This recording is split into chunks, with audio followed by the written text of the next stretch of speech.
Hi guys, I am Vivek Singhal from tradingwithvivek.com। और आज हम डिस्कस करने वाले हैं माजागॉन डॉक्स शिप बिल्डर्स लिमिटेड के आईपीओ को। देखो, ये एक मैं बहुत छोटी सी वीडियो बनाने वाला हूं और आईपीओ आने से पहले मैं कुछ फैक्ट्स आपके सामने लेकर आना चाहता हूं कि इस आईपीओ में पैसा लगाने से पहले एक बार इस पूरी वीडियो को, जो कि 3-4 मिनट की वीडियो है, पूरी को देखना, उसके बाद में अपना डिसीजन लेना। क्योंकि हो सकता है कि आप यहां पर पूरी वीडियो को देखने के बाद में इस आईपीओ में पैसा ना लगाओ। तो मेरे यहां पर जो वीडियो बनाने का जो पर्पस है वो आपको कुछ फैक्ट्स सामने लेकर आना है कि इसमें शायद पैसा लगाना उतना अच्छा नहीं है, और रीजंस मैं आपके सामने लेकर आ रहा हूं। तो सबसे पहले एक बार इसके बिजनेस को देख लेते हैं कि इसका बिजनेस है क्या। देखो, इसका बिजनेस है शिप बिल्डिंग और सबमरीन में। ये कंपनी मिनिस्ट्री ऑफ डिफेंस के अंडर में काम करती है, गवर्नमेंट ऑफ इंडिया के अंडर में यहां पर ये काम करती है, और नेशन को ये शिप बिल्डिंग और शिप्स देती है, जो कि खासतौर से वॉरशिप्स होते हैं, डिस्ट्रॉयर होते हैं, वो बनाती है नेवी के लिए, और सबमरीन बनाती है। तो इसका बिजनेस बहुत ही सिंपल सा बिजनेस है। गवर्नमेंट ऑफ इंडिया और मिनिस्ट्री ऑफ डिफेंस के लिए, नेवी के लिए काम करती है। तो ये तो इसके बिजनेस की बात हो गई। अब इसका आईपीओ ओपन हो रहा है, वो हो रहा है 29 सितंबर को, और आज है 23 सितंबर।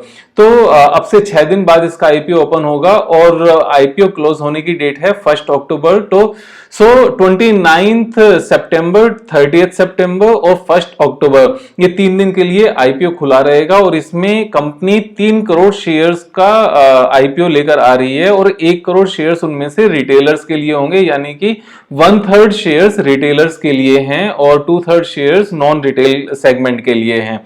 तो रिटेलर को एक अच्छा बड़ा सेगमेंट है, जो कि अच्छे खासे शेयर्स अलॉट करने वाली है रिटेलर को। अब बात आती है कि इसका प्राइस क्या होगा और लॉट साइज क्या होगा। देखो, वो अभी तक डिसाइड नहीं हुआ है। मे बी आईपीओ की डेट से, जो कि 29 सितंबर को है, उससे 2-3 दिन पहले वो अपने इन प्राइसेस को ले आए। तो वो चीज उतनी ज्यादा इंपॉर्टेंट नहीं है। इंपॉर्टेंट क्या है कि पिछले कुछ टाइम में जितने भी गवर्नमेंट के आईपीओज आए हैं, उनकी परफॉर्मेंस कैसी रही है, एक बार इस चीज पे जरूर ध्यान कर लेते हैं, क्योंकि ये चीज बहुत इंपॉर्टेंट है। तो हम ईयर बाय ईयर चलते हैं। तो सबसे पहले 2020 में जो गवर्नमेंट का एक आईपीओ आया था, उसकी परफॉर्मेंस देख लेते हैं। SBI cards and payment services limited. देखो, ये 755 पर लॉन्च हुआ था, मींस इश्यू हुआ था, और लिस्टिंग के दिन इसने जो लिस्टिंग प्राइस था वो 683 था, और लिस्टिंग में इसने इन्वेस्टर्स को 9.5% का लॉस दिया था। ये प्रॉफिट नहीं है, लॉस है, लॉस दिया था। तो 2020 में सरकारी एक ही आईपीओ आया था। 2019 में सरकारी कंपनी के कितने आईपीओ आए थे, एक बार चेक कर लेते हैं। वो उसमें से सबसे पहले आता है rail Vikas Nigam limited and IRCTC. देखो, आईआरसीटीसी एक सुपर हिट था। आईआरसीटीसी ने लिस्टिंग के टाइम पर 127% का गेन दिया था। और उससे अलग एक और रेल विकास निगम लिमिटेड, देखो वो बिल्कुल एट पार था। 19 रुपए पर इश्यू हुआ था और 19 रुपए 5 पैसे पर इसकी लिस्टिंग हुई थी। तो ये 2 आईपीओ आए थे 2019 में। तो 2020 में जो आईपीओ आया वो फ्लॉप था। 2019 में 2 आईपीओ आए, एक में अच्छा गेन हुआ और एक अपना एट पार रहा। अब 2018 में आ जाते हैं, जब इसके काफी सारे आईपीओज आए थे। Garden reach ship builders and engineers limited, ये आईपीओ आया था, 118 पर इश्यू हुआ था, 105 पर लिस्टिंग थे। तो 11% का लिस्टिंग लॉस था, प्रॉफिट नहीं है, ये लॉस है। इरकॉन इंटरनेशनल लिमिटेड 475 रुपए पर इश्यू आया था, 416 पर लिस्ट हुआ था, 12.5% का लिस्टिंग लॉस था इस कंपनी में भी। ये भी सरकारी कंपनी है। राइट्स लिमिटेड, ये सरकारी कंपनी का आईपीओ था, इसमें इन्वेस्टर्स को 14% का गेन हुआ था। इससे अलग हमारा मिश्र धातु निगम लिमिटेड, ये सरकारी कंपनी है, 90 रुपए का आया था, 90 पर ही लिस्ट था, तो इसमें ना फायदा हुआ ना नुकसान हुआ। हिंदुस्तान एरोनॉटिक्स लिमिटेड 1215 का इश्यू प्राइस था, 1128 पर ये लिस्ट हुआ था, 7% का लॉस था। लिस्टिंग की मैं बात कर रहा हूं, अभी की जो बात की परफॉर्मेंस है वो अलग है, लेकिन लिस्टिंग के टाइम पर क्या हुआ था। भारत डायनामिक्स लिमिटेड फिर एक आईपीओ था, 428 का आया था, 390 का लिस्ट हुआ था, 8% का लॉस था। तो जितनी भी ये सरकारी कंपनीज रही हैं इस पीरियड में, 2018 में भी मेजोरिटी में लॉस हुए थे। 2017 की बात करते हैं अब, 2017 में कौन कौन से आईपीओ सरकारी आए थे एक बार देख लेते हैं।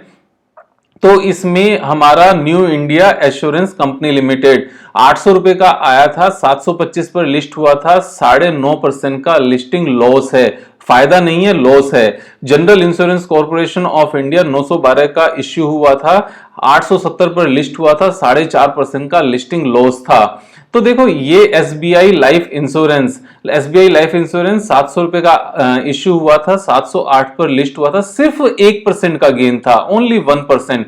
तो ये जितनी भी सिचुएशंस हैं तो ये बिल्कुल भी अच्छी नहीं है। अब एक और कंपनी आती है कोचिन शिपयार्ड, इसमें 20% का गेन हुआ था और हमारा यहीं पर इसकी ये फिनिश होता है, इतने ही हमारे इश्यूज आए थे। अब 2017, 18, 19 और 20 मेजॉरिटी ऑफ केसेस में सरकारी कंपनीज में लिस्टिंग में भी लॉस हुए हैं। यहां पर हम लोग ये सोचते हैं कि लिस्टिंग गेन तो देकर ही जाएगा, उसके बाद में हम लोग निकल जाएंगे अगर कंपनी बहुत ज्यादा अच्छी नहीं भी हुई। तो देखो यहां पर तो सरकारी कंपनी में तो लिस्टिंग गेन भी होते नजर नहीं आ रहा है और कोई भी सिचुएशन ऐसी नहीं है, मार्केट की भी सिचुएशन कोई ऐसी नहीं है कि यहां से बहुत ज्यादा गेन आ जाएंगे। हो सकता है कि जिस दिन ये लिस्ट हो उस दिन मार्केट गिरी जाए, क्योंकि मार्केट नीचे से काफी ऊपर भी आ गई है, और ऊपर नहीं भी आए तो पास्ट परफॉर्मेंस देख लो ना यार सरकारी कंपनीज का क्या हाल हुआ है।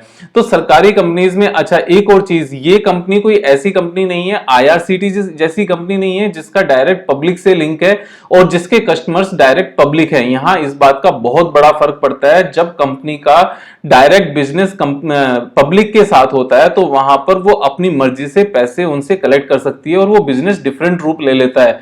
लेकिन यहां पर सिचुएशन ऐसी बिल्कुल भी नहीं है। यहां पर सिचुएशन है कि इस कंपनी के जो कस्टमर्स हैं वो नेवी है, सरकार ही है। अब सरकार अपनी ही कंपनी से पैसे लेगी और अपने से ही प्रॉफिट कमाएगी और वापस उसी को दे देगी। तो इस चीज में कुछ नहीं रखा, इसीलिए Hindustan aeronautics limited, Bharat dynamics limited, तो ये कंपनीज इसलिए गेन नहीं दे पाई क्योंकि इनमें गेन देने के लिए कुछ है ही नहीं। इवन एसबीआई कार्ड जिसका डायरेक्ट पब्लिक से भी लिंक है ना, उसकी भी लिस्टिंग 10% डाउन हुई है। तो मेरा तो यही कहना है कि आप इन सारे लॉसेस को सरकारी कंपनीज में एक बार ध्यान से देख लो। जब ध्यान से देख लोगे उसके बाद डिसीजन लेना कि इनका करना क्या है। कि 2, 3, 4, 5 ये शिप्स बनाते हैं एक साल में, हो सकता है 10 बनाए, हो सकता है 20 बनाए, लेकिन इस कंपनी का मेन मकसद कभी भी नेट प्रॉफिट कमाना नहीं होता। इस तरह की कंपनीज का पर्पस नेशन को सर्व करना होता है, यही मेन पर्पस है इस कंपनी का भी। तो जहां पर मेन पर्पस प्रॉफिट कमाना ही नहीं है, वहां से माइनॉरिटी शेयर होल्डर्स को प्रॉफिट मिलेगा कैसे, ये एक बिग क्वेश्चन है। और इस बिग क्वेश्चन के साथ ही मैं ये डिसीजन आपके ऊपर छोड़ता हूं। मेरा तो इसमें नो है, आप अपना ड्यू डिलिजेंस करके सोच समझ के पैसे लगाना, कहीं ऐसा ना हो कि 7-8% लेने के बदले देने पड़ जाएं। I am Vivek Singhal from tradingwithvivek.com। Subscribe कर लेना चैनल को और इसको आगे फॉरवर्ड भी कर देना, जिससे लोगों को पता चल सके कि इसके पीछे फैक्ट्स क्या हो सकते हैं और इस कंपनी का मेन मकसद क्या है, इस कंपनी का मेन ऑब्जेक्टिविटी क्या है। इसकी मेन ऑब्जेक्टिविटी नेशन को सर्व करना है, प्रॉफिट कमाना नहीं है। Thank you so much, have a nice trading, have a nice investing. Thank you so much.